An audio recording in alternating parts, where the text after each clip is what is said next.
Welcome everyone. How we doing? Hope we all had a good day.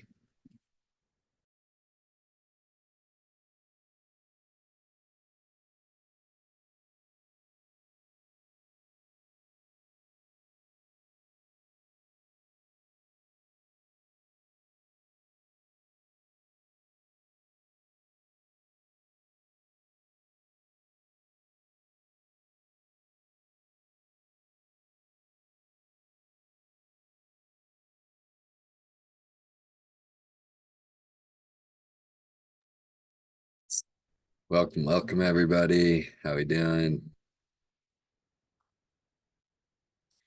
Pretty good day, Husky. What about you? How do you all do?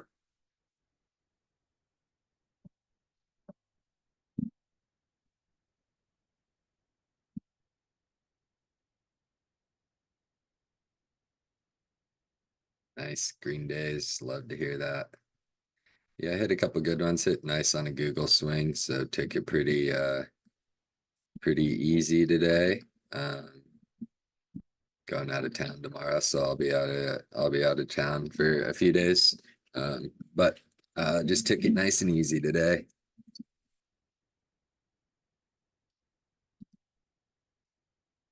Yeah, we sure they clobbered it today. Surprised me, honestly. I thought we might have had one more little pop left in us, but I guess not. Really setting us up to do something tomorrow, though, huh?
Oh, nice. Hit some SPX bets last minute. That's probably worked out pretty dang good for you, huh?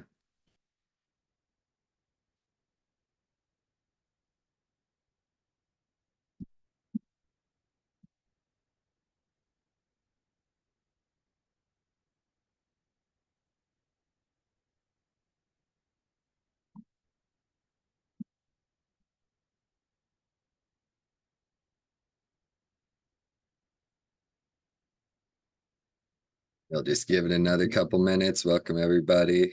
How we all doing? Hope everybody's good besides Big Sushi Joe.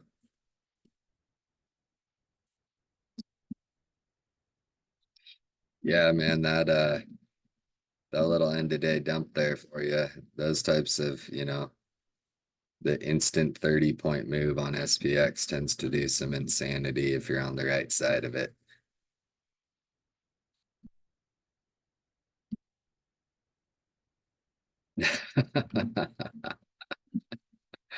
Well, hope everybody's doing good besides Anth if that's the case.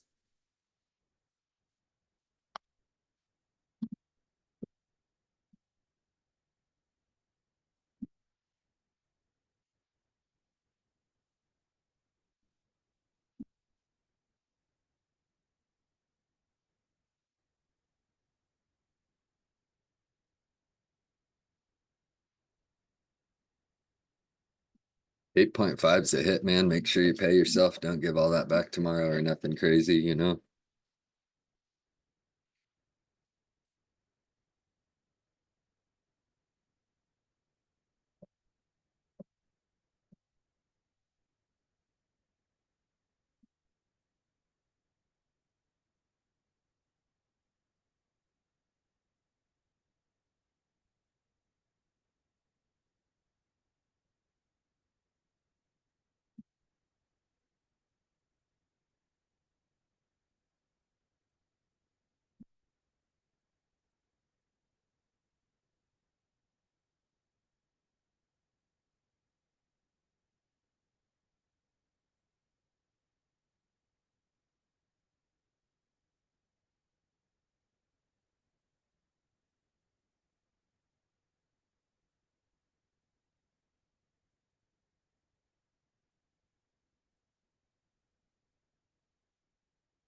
Okay, let me get this posted.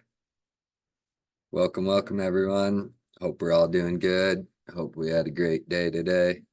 Definitely a lot of opportunities. Some nice bounces to be caught, some great big sales to be caught. Hope people were on some of it.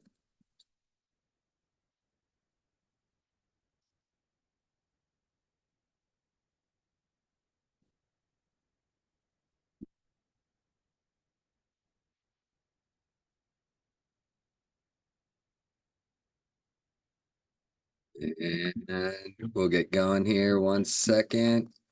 Okay, welcome everyone. Happy to have you here, Dirty River. Thanks for hanging out with me. We're going to be talking some slower movers today, and just a couple of things that I kind of have my eyes on. It's going to be some of the ones that we've talked about in the past, but a bunch of people are actually starting to trade these, and kind of seeing the power of them, and just how much less stressful trading can be when you aren't trading things, like SPY and Nvidia and Tesla, and you can still make some, real nice returns. Not only percentage wise, but you can definitely make a few bucks, and a lot of them are cheap enough that obviously you don't want a YOLO, but you can get a few more contracts and kind of be able to trim out of things.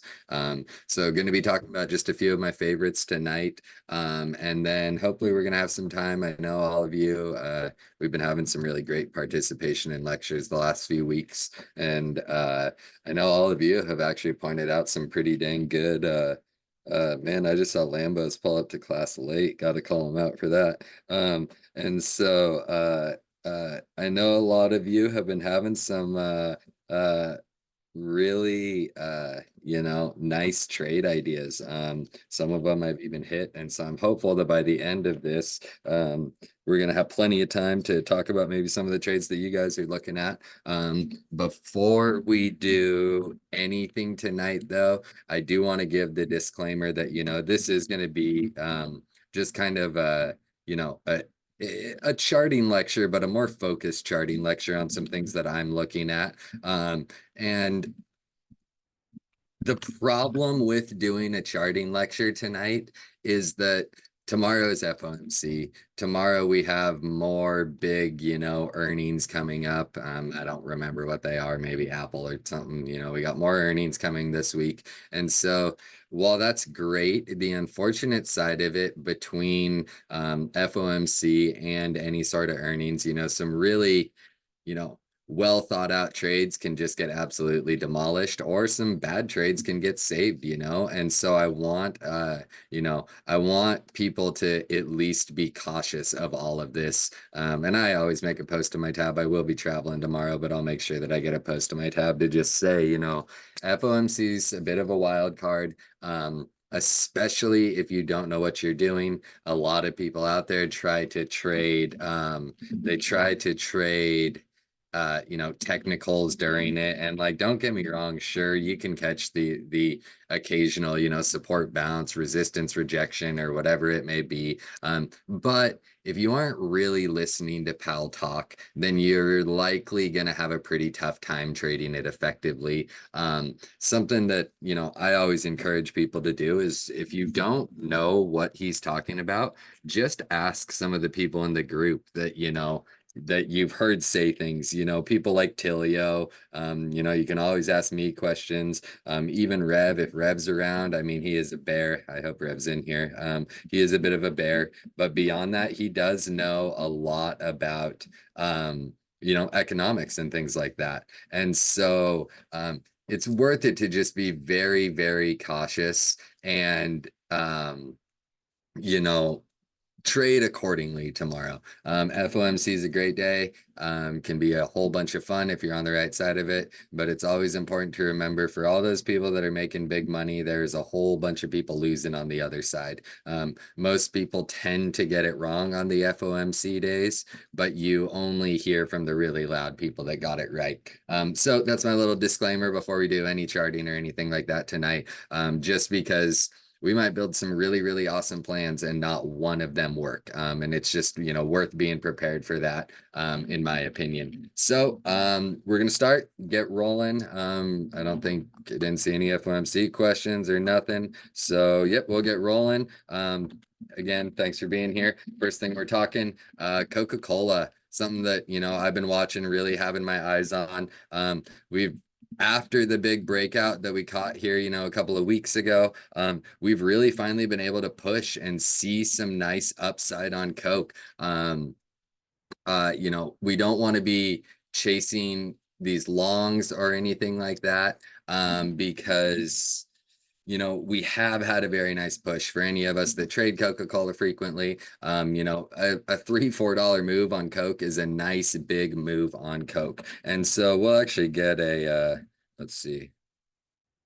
Uh get a new chart going, just so we can look at some of these things. Obviously, you know, something that we want to look at. We had nice, big, huge consolidation, failed breakdown that was followed by, you know, some of the biggest buying we've seen on Coke since really the end of last year when they, you know, this was a Ozempic news and them saying aspartame is bad. And then obviously people quit caring about that. Long consolidation, now working on this breakout. So the main things that I'm really watching for on Coke, as all of you know, when I chart support and resistance, I really just want to look at some of these major highs up here, and, you know, get any of these important support areas for us where, hey, you know, we bought up to it, sold off, bought up, sold off, bought up over and over. And then we're finally on some big buying able to break above it. So we know we have some nice, strong support down below us. And then you always want to look for some of these highs over here as those upside targets for you. And so all I'm doing is I'm just marking highs where, you know, we kind of, you know, you could call it a double top, set the double top, sold off of it.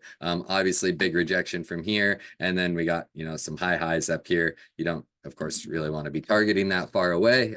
Always keep your price targets realistic. But for us, we can see we have a lot below us holding us up, and we don't have a lot above us trying to smack us down. And so for me, that's really where I'm standing on Coke right now. Obviously, if we take the, you know, slightly closer picture, the main thing that I'm really going to be watching is just the range set off of this. You know, this was technically the breakout candle. This candle obviously bought straight up to the line. Next day was the breakout. So I'm really looking to just play this range. The risk reward down here off the lows is wonderful. We know we have big support below us. And even if we do get stopped out, if we can, you know, buy down somewhere down here as close as we can, we're only looking for that, you know, 20-25 cent stop out. So the risk is going to be very, very low. And then obviously on the upside, we're looking for over $1.50 upside. So, you know, we have very, very nice risk reward on Coke. As I talk about all the time, contracts on these cheaper, slower movers are, I mean, they're affordable. Again, not saying, you know, get heavy, nothing like that.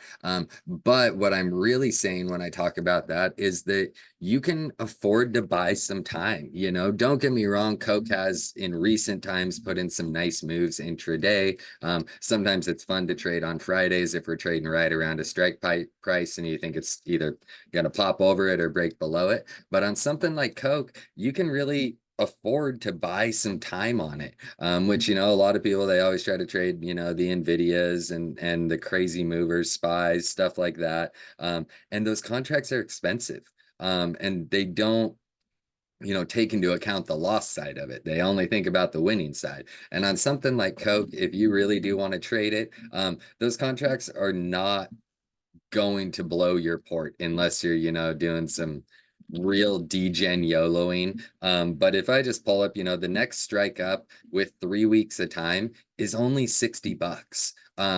And so for any small port people, any, you know, safer trading people, people that don't want those just insane, you know, movers and they don't like the volatility of SPY, QQQ, things like that, I'm really looking at Coke and it's unfortunate that I've missed it these last couple of days. It's given some nice bounces, but I'm looking for any of these dips down to this, you know, 6120, 6150 area. Anywhere in that range, I'm trying to be a buyer on Coke. With just stops down below here.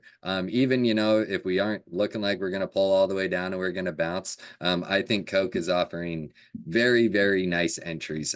Then on the other side, we know that we have all these big supports. However, if we start breaking below them, Coke is going to offer another really nice move, likely to the downside. So if we start to sell below there, obviously it's not really what I'm planning on quite yet, so we aren't going to talk about that as much.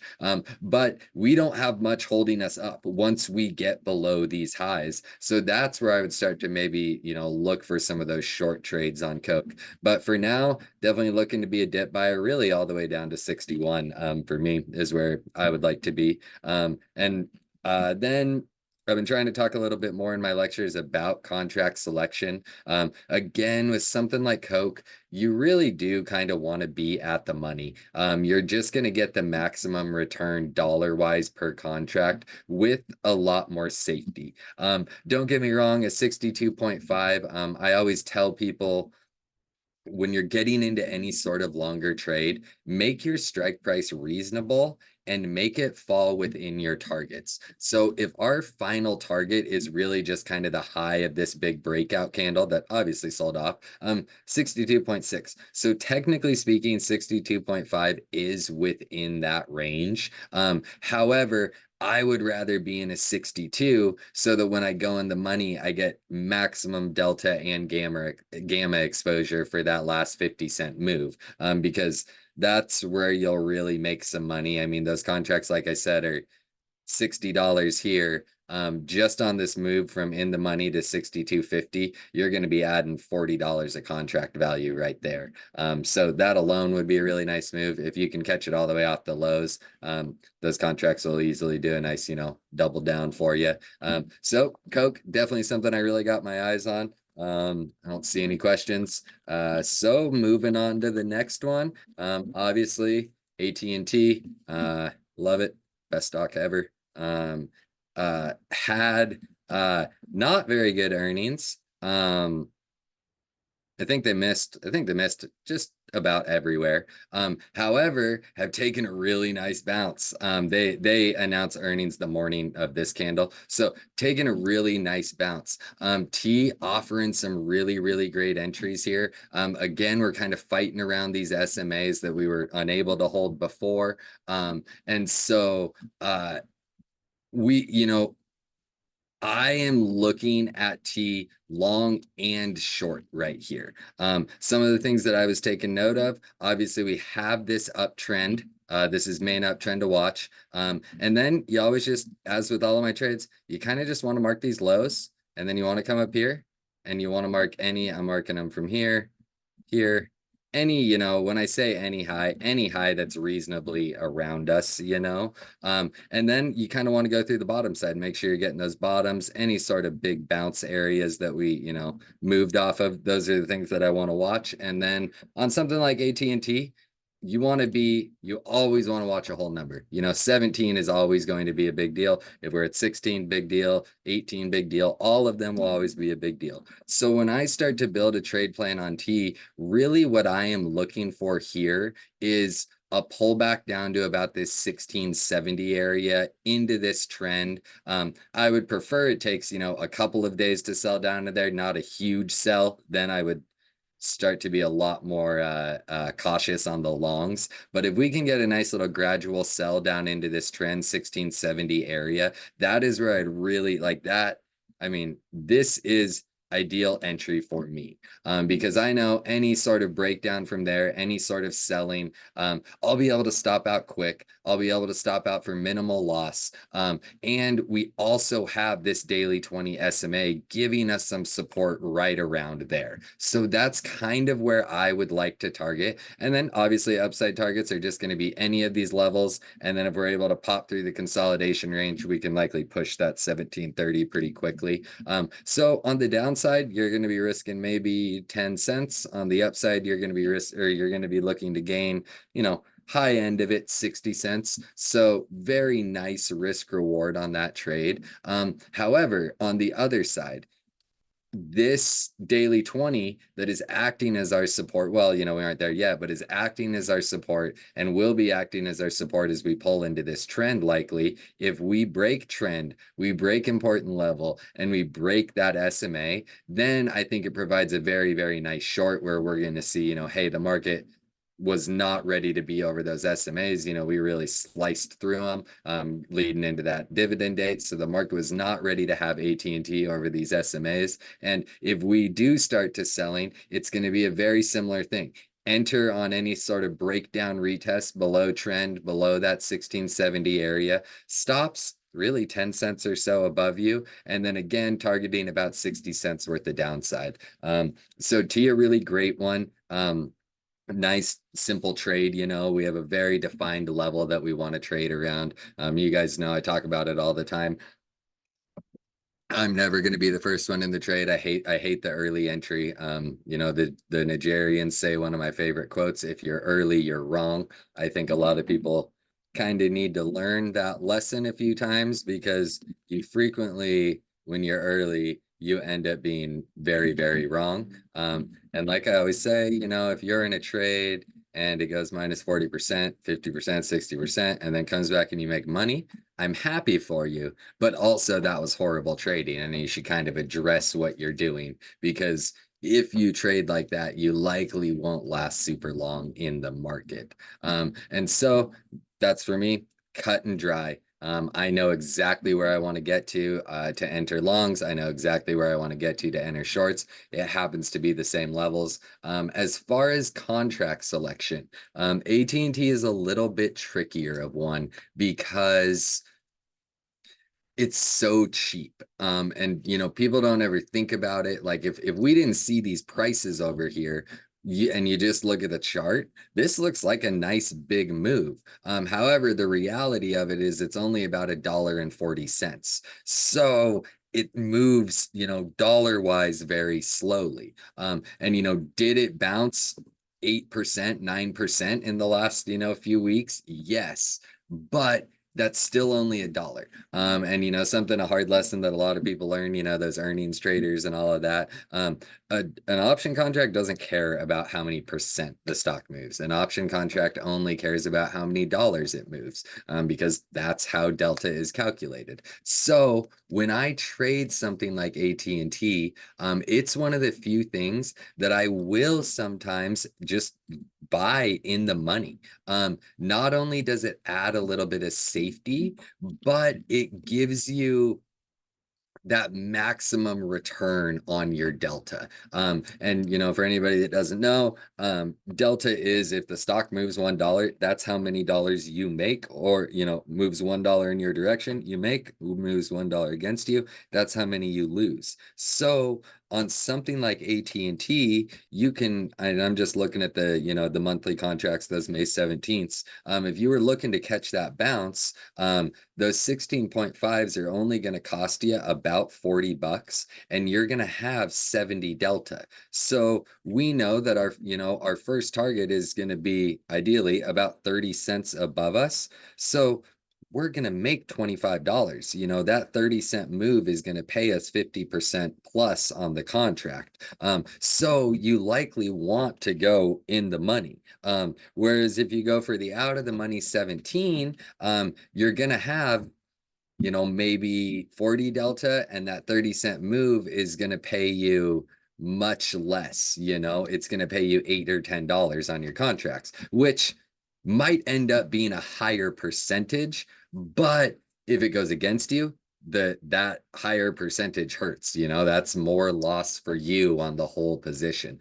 So if I'm looking to catch this bounce, I'm going to be trying to buy those 16.5s around, you know, 40, 45 bucks if I can. And the stop is only going to be around 35 bucks, you know, something like that at the most. So a nice low risk trade on them. And then again, you know, targeting that 50, 60% return on them. So love T. Like I said, can be traded both ways as long as we pull down into this level. And just let the market tell you what to do. You know, even if we're selling down to here and we're getting a nice daily close right in this zone and we're holding it, then maybe you do want to take that risk on swinging calls.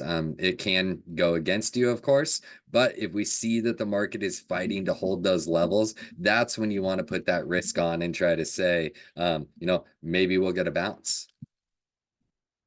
So that's going to be it on T. Let's see. Um,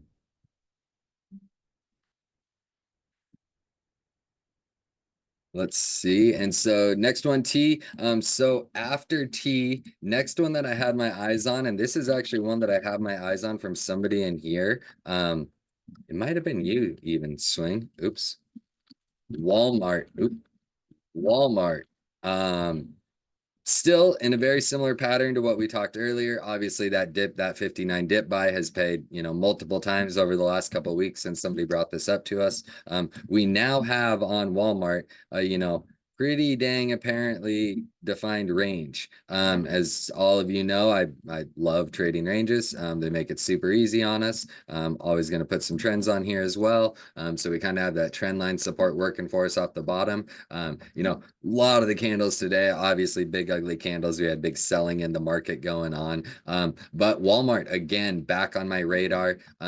For the bullish side of it, don't love seeing the 20 cross under the 50. It's happening on T as well.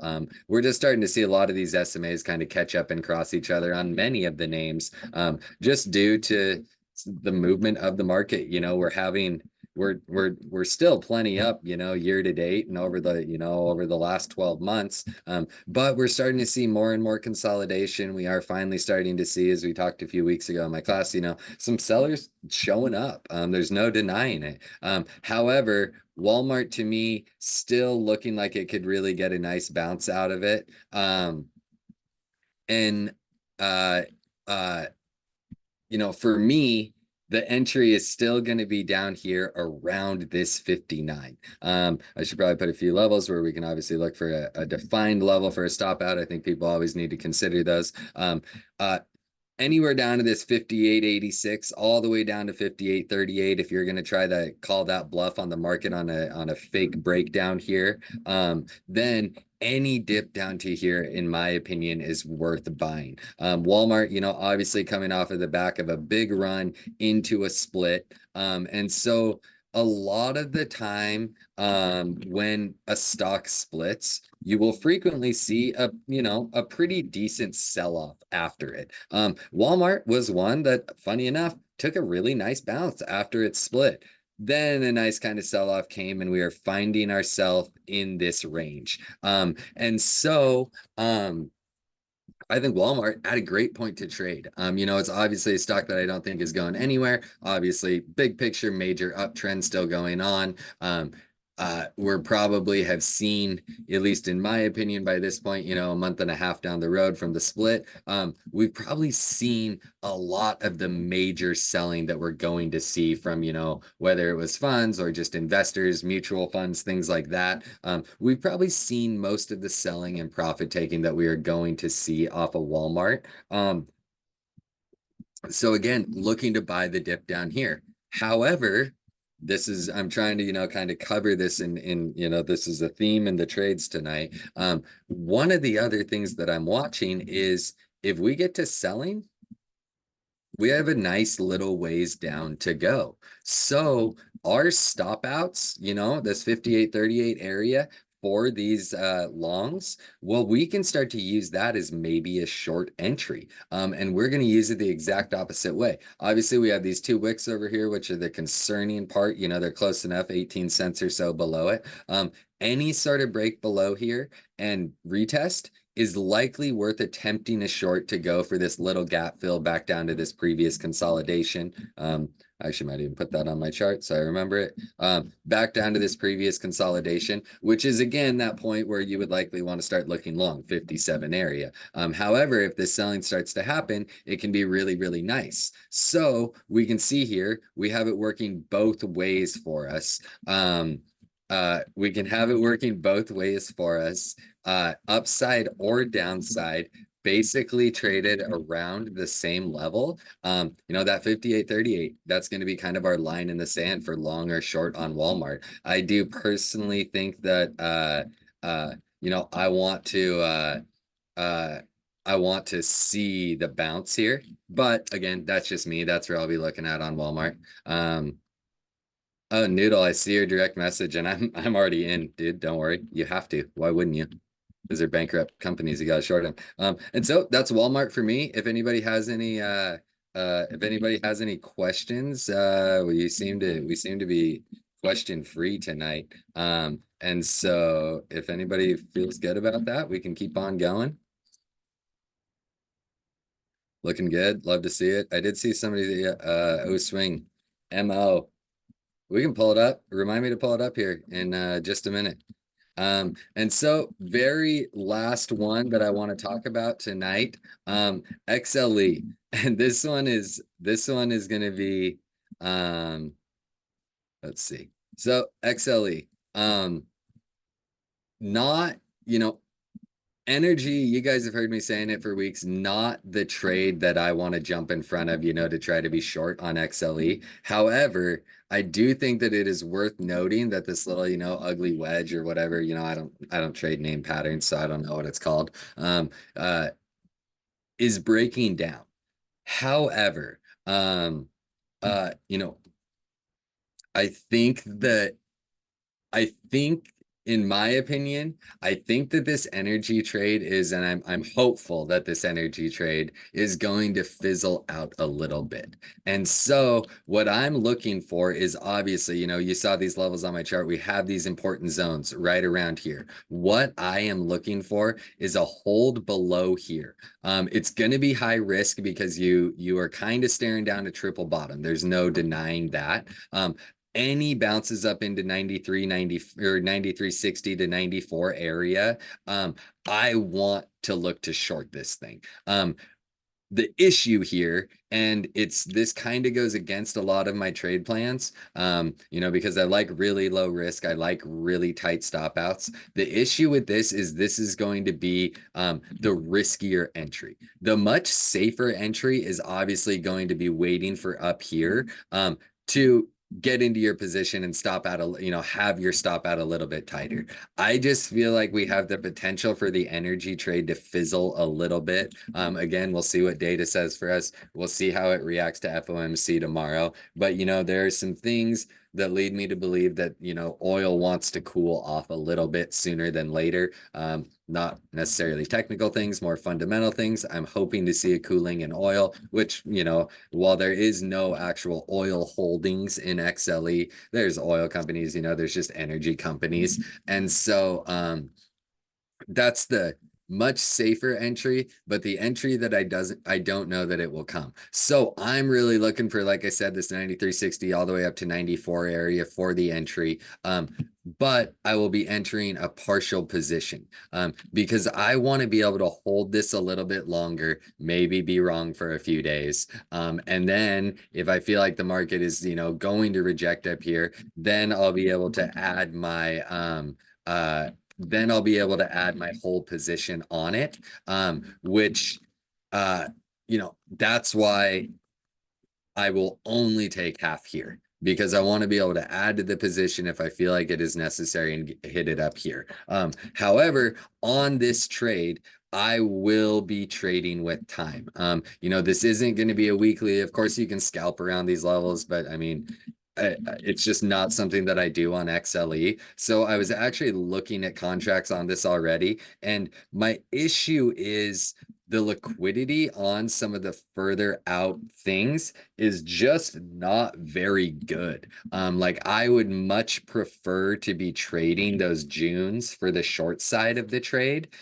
However, you basically couldn't, because there is, I was looking at some of the contracts. I guess I should probably pull them up. The June contracts, the 90s, for example, the spread is 88 to 142. The 91s are even worse. The bid is 38, ask is 155. So unfortunately with these, you're kind of just going to have to trade those closer expirations, likely the, May 17th kind of expiration, and really try to just go at the money to try to take advantage of the liquidity that's there, and hopefully, get in on that bid side of the contracts, because that is always one of the issues with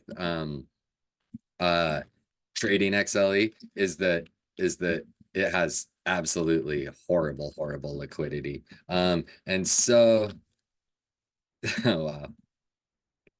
And so with that, that's my XLE trade. Obviously, if we break above this trend, that's where I'll start to, look long again. And then the targets are going to be pretty simple. Obviously, previous highs and then back up to that 98. If we get the breakout this way, I'm kind of just hoping that, you know, we don't get that and the oil prices come down, but we'll see what happens. And so very last one that we're going to talk about, and it's actually something that we touched on here, I think about a week and a half or so ago. Maybe even a couple, maybe it was my beginning of April one. And so shop. We talked about it here a little while ago, somewhere when we were trading up here, the 75. So I guess a few weeks ago, trading around this 75 area. And we're looking for some form of breakdown. Let's see. I wonder if I still have the other chart. Nope. Nope. Let's see. So we're just going to start a new one here. So shop again. We were back here 74 75 area, looking for either a bounce off of that area or a rejection. And where are we finding those? Obviously just kind of from these lows, previous consolidation points. So this was kind of our area we were looking for a bounce in. Bounce did not come. Obviously big sell came down, and now we have this 200-day SMA right here. So shop for me, obviously pretty nice double top. Hard to say with news because, you know, a lot of these names are looking the same right now.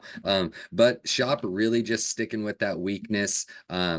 Still well below trend. And so we have, you know, we have kind of multiple things to trade on shop. As you know, I'm obviously not going to be chasing the short down here after the big move down. There's, you know, in my opinion, there's absolutely no reason to, you know, try to short this thing and maybe catch the volatile dollar move down. What I'm going to do personally is sit and wait for this 200-day right here. Ideally, if we can dip down to this 200-day, then there's, you know, that is where I'm going to be looking to enter those calls. Obviously, we took a very nice bounce off of it. I'm hoping that we aren't going to bottom out here. I would like to see it, you know, at least below 69 to look into that entry, and then try to catch that bounce. The main issue that we have with this trade is earnings coming up next week. I think it's next week, the 8th, it looks like. And so earnings coming up next week. So that can kind of make it behave a little bit more erratically. I would have to imagine that if we do pull down to this 200-day leading into earnings, they'll probably try to keep us pinned there. And then earnings will be the thing that removes us, you know, either breaks us away from it or breaks us down below it. But I won't be surprised to see us trading around that 200-day heading into earnings. And so I want to catch this move before then. I'm looking for kind of volatile movement down to the 200-day. And then shop is a little bit trickier of one as far as contract selection. It again kind of falls into the, you know, not good liquidity sort of range. And so that can make it difficult to trade. The other thing that makes it difficult to trade is we're heading into earnings. So it doesn't really matter where you're looking at contracts, you know, those prices are already getting juiced up. But because we would want this trade to happen quickly, I'm not going to say by weeklies, but maybe go next week's, you know, you don't need to buy a ton of time. If we're going to bounce this 200-day, we're probably going to bounce it pretty dang quickly within a couple of days. And the stop is just going to be right below it. The issue, I just pulled them up to look, you know, these next week at the money calls are $430. So obviously we're pretty juiced up as it is.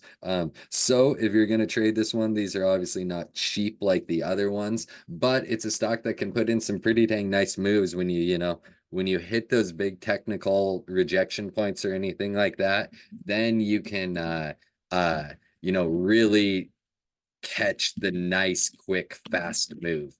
And so with that, that is all I had to cover tonight. As far as those slower movers, I'm sure that people in here will want me to check out some things. And so I got to go kind of back up and see what we have going on here. A lot of direct messages tonight. You guys just have a lot to say, huh?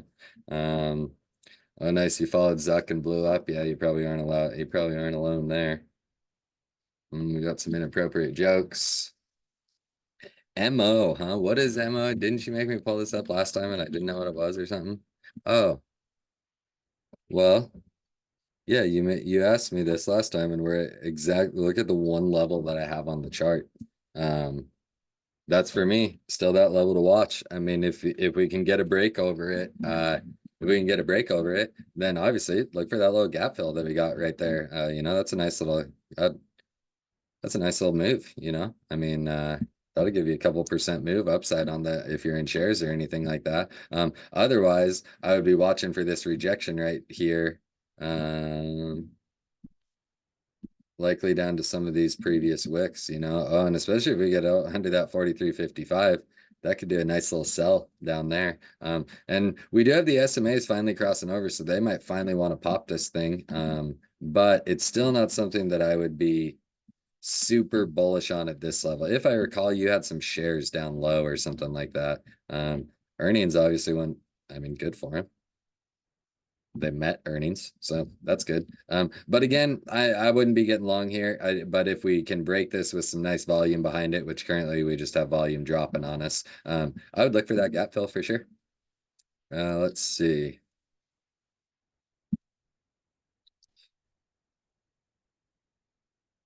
So swing, what I was saying with that, when I'm doing contract selection, I just want to keep the contracts reasonable. You know, just to go back to like Coca-Cola, you know, 62.5. That's kind of the top of the range.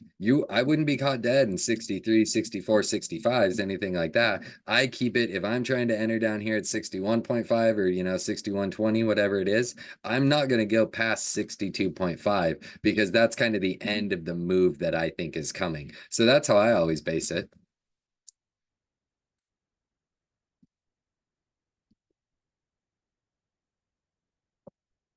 Let's see, still going. Noodle short all of them. I mean, they're all just like failing bankrupt companies. So, I mean, of course, the news is going to pop them, but like, look at these moves that they make. This was the last time they did some announcement. So, I mean, I wouldn't stay long on these. These are bankrupt companies, you know, they're never going to last. They're doing horrible. Tilray's lost. I mean, like, they were like, oh, they're doing great. And then you zoom out and you realize that it's down 90%, you know, it's probably down even if we added some more time to that. Like, look at this thing hit 300 and it's at $2. Like, there's nothing about these companies that are a good investment right now. So fade them. See, oh, we're good asked about Nvidia, Amazon. Yeah, we aren't talking about those. Those definitely do not qualify for any of this. And plus, what does it matter? I mean, yeah, a bunch of people probably swung Nvidia because of AMD. Yep, you're demolished. Your contracts will be worthless tomorrow. PayPal. Let's check it out. We were talking PayPal. Missed the breakout there, huh? So this was the short that we caught on PayPal. Looks like finally came back and went for that trend. Man, I bet even if you were to do this, you probably really could have hammered if you had your. Ooh, didn't quite get there. Man, look at that sell on earnings. Oh wow, big beat out of them though. That's pretty interesting. I mean, if I was looking to trade PayPal, and it all depends how tomorrow goes, but I'd be looking for a reclaim of this 68.13. Let's zoom out a little more. Oh, horrible stock. Wow. 68.13. Need a little more time than that.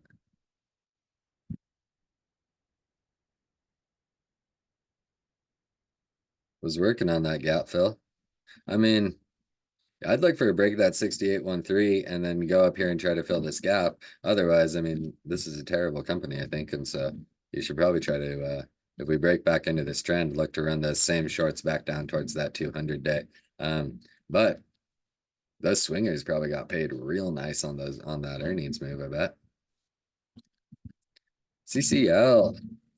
That's an OOT favorite for whatever reasons. Let's do there we go. I mean, not a lot to love about it giving that up. Big breakout there. Not really. I mean, we're kind of setting highs here. That's probably what I'd be watching on there. As far as some levels, obviously.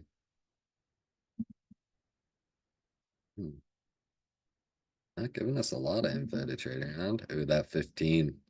That 15 gonna be the make or break, probably.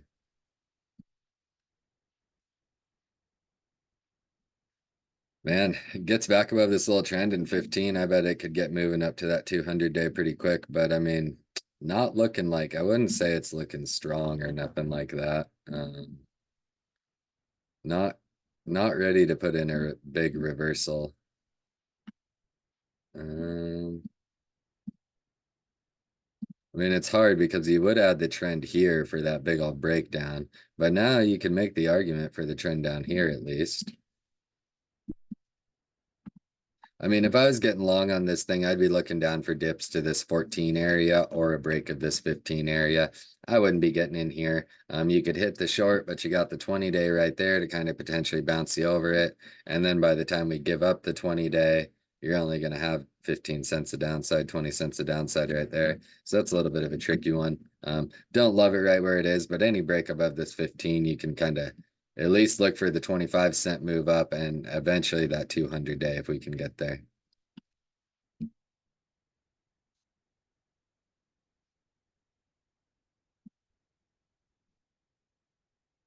But if we could get I mean, the 50's trying to pop above it after that nice move. I mean, but just seeing these SMAs under the 200-day, I'm just not quite bullish on it yet.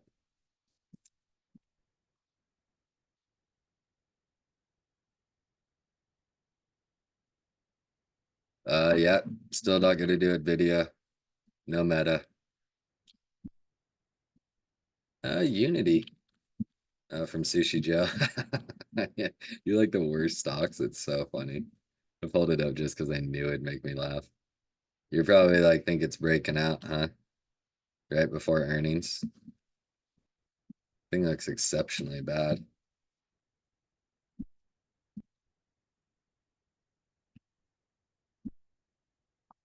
Pretty well rejecting right where it should.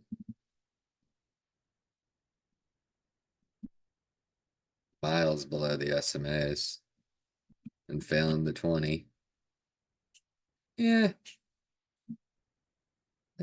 Yeah. You could try to play off of it, somewhere around this 23.7 trend area. If we pull back to it, you could try to play the bounce, but I bet I'd much rather see it give up that trend and go set some new lows.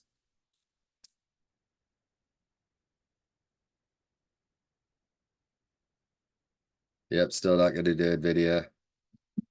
Oh yeah, nudes. That one's hard because they're expensive. I'm short sundial though. Snap. I mean, I don't know. You can't chart this. Like what? What a hilarious chart. So this is on that TikTok news, obviously. I mean, it is like just impressively in no man's land here. Like it just gapped to the middle of a gap. And now we got a gap inside of a gap. That is a wild one. I mean, you basically just got to play these levels around there. Oh, honestly, I'm probably would be trading that around that 15. What do we got on some like EMAs? Got nothing helpful whatsoever. Let's get some longer. Oops. Give me just a second. I'm just pulling up. Sometimes I like to look at these different EMAs. And obviously gonna cross. Yeah, really, that's a pretty tough one to trade. I mean, I guess for now, technically I would be buying dips down to I'd be buying dips down to about 14. But then stop below there because that thing could just absolutely knife down. And really a break of 15, and I would look to kind of go for that gap fill.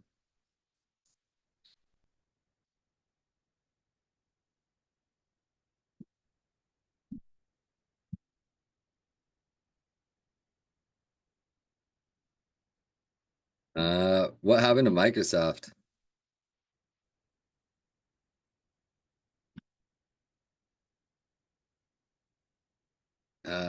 What did happen to Microsoft? I mean, I think it got smoked. Alltech got smoked today, though. It looks like it sold off to support. Yeah, I'm personally sure not chasing this Microsoft short down here. Let's get that dip to 385 to play that bounce upside, if you ask me, on Microsoft. Bros, yeah, let's check out some Dutch bros. Big time frame. Um, Horrible chart. This poor thing's just got obliterated. They had no business IPOing when they did. I like them though. Hmm. Hmm. Think we got a trend break going on here. Ooh, not quite.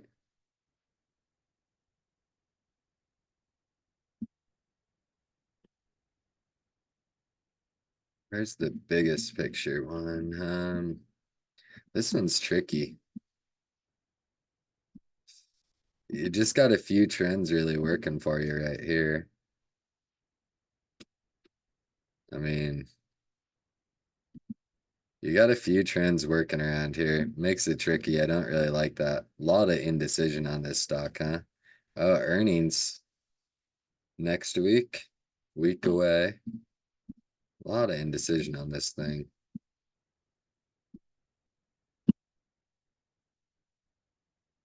Hmm. Well, if there's a time to try, it is now, huh? I'd probably be looking for any dip down to this trend and basically just have that stop under 27, a little 50-cent move against you, something like that. But it's not something that I really would want. I mean, I just don't like it. Another big rejection. It's had many of those. I don't like SMAs crossing under SMAs. I don't like SMAs curling over. But uh but if you're gonna take a stab long, now's the time. But I just don't love it enough to do it. I mean, even big increase in selling volume, obviously, across the market. What did it do today? Weird for it to make a push to green at close. That was weird. And nothing else was. Hmm. Interesting one. What are you looking at on it? We'll come back to it. JBLU. What is that? Oh, it's JetBlue. I knew I recognized it. Looks horrible. So gap filled. I mean, I personally don't trade them, but you can definitely make that argument here for a bit of a flag breakdown going on down here at the lows. That's likely going to be under support too. Yeah, rejected where it should have. I mean, you got to guess downside on this thing, but unfortunately, like I wouldn't trade options on it. It's $5. So unless you're really going that true short on shares route, uh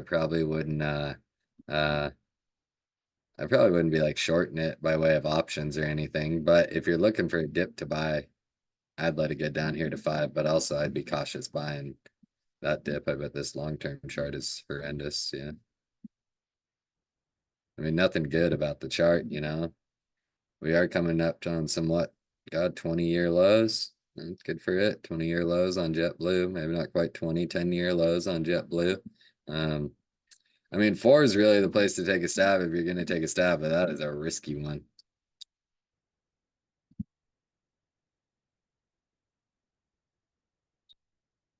SMCI, the junior banker will not be quiet about that one, will he? Look at that one. This is heartbreak candle on SMCI. Man, those shorters got a shot at getting paid tomorrow. I mean, I saw the expected move at one point was like $100, but man, that you get that big of a move down, and you can probably see a couple bucks there.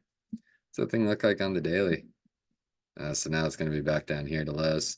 That's unfortunate. Well, if you're bullish on it. Look at that thing. Wow. Oh, when you trade breakdowns or breakouts, you look for confirmation. So it depends on the trade. If it's a longer term trade, you're looking for like a trend break. I'm always going to wait for a retest. But then, there are times where like breakouts are coming with volume. You've been preparing for them, so you can enter as the breakout comes. But it's always important to remember that, the breakouts frequently fail. In fact, 4 out of 5 breakouts fail. So if you are buying that first breakout, then be prepared for it to just be a scalp. But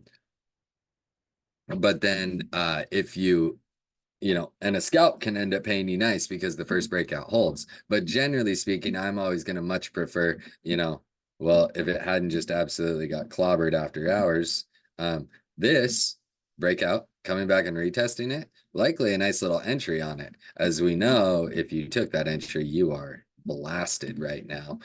But that's something that you could look for, a nice breakout retest, hold of a level, and look to swing it over the overnight. Okay, man, Google. Let's see, Google, I'm on. Google, I like.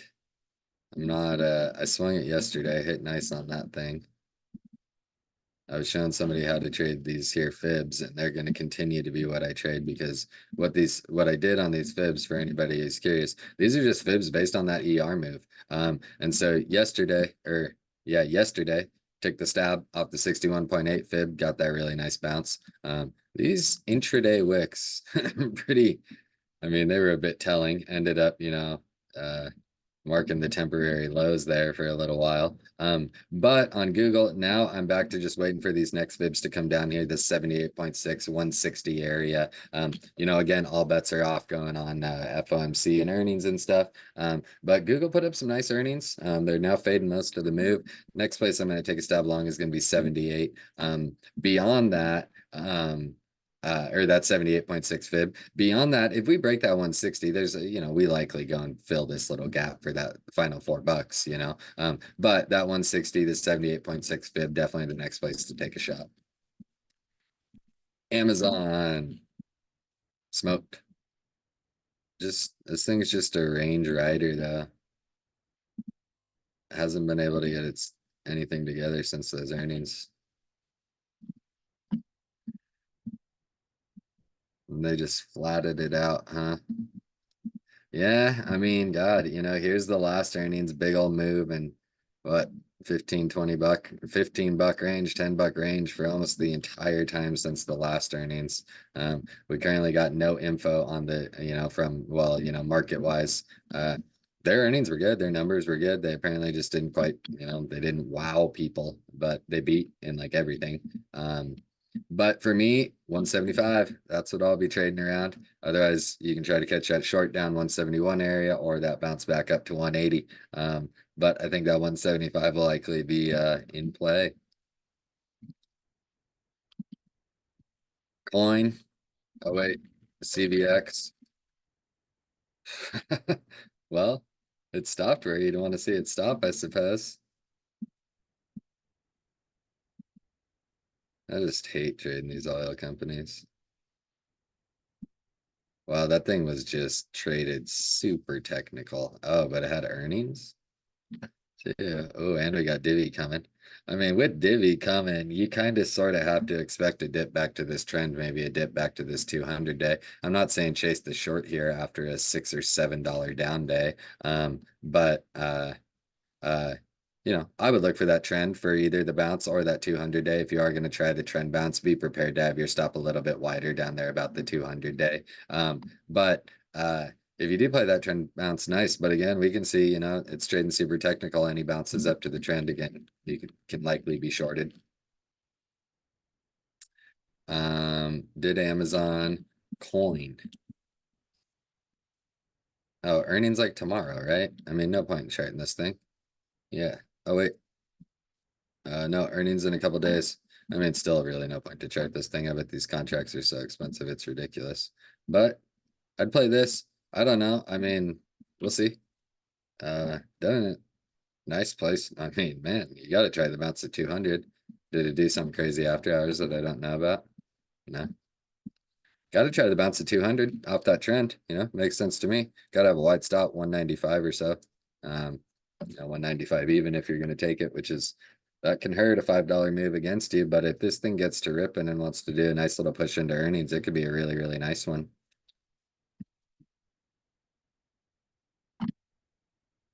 Yeah, that could actually be a pretty big nice one. But you're fighting them earnings gods and they hate retail traders, so it's normally a bad idea.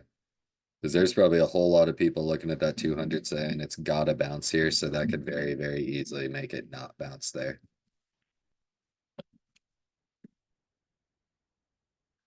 ABBV.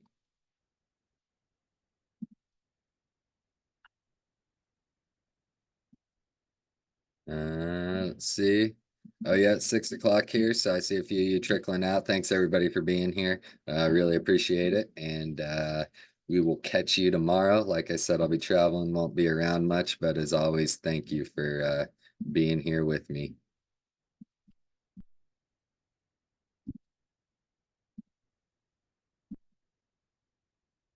Took the bounce there.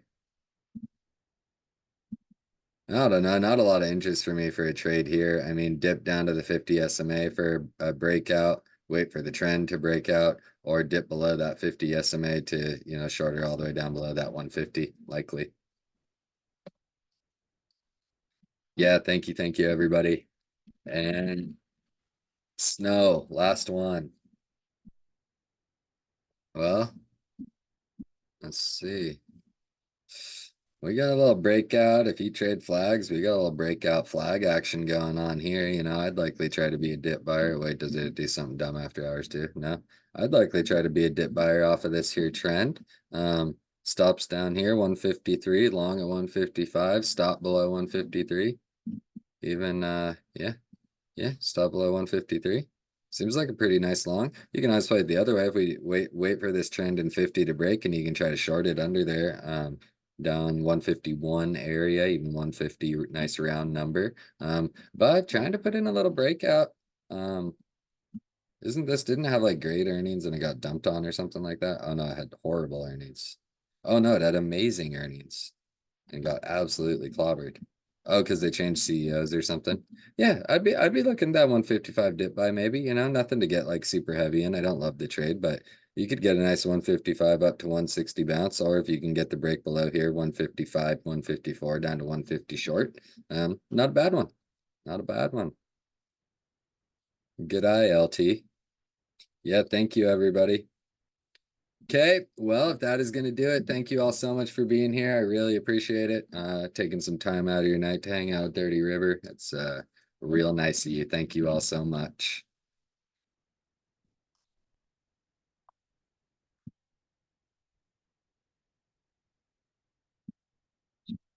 Yeah, thank you, everybody. Thanks for being here. And we will catch you all tomorrow. Have a great night. Thank you.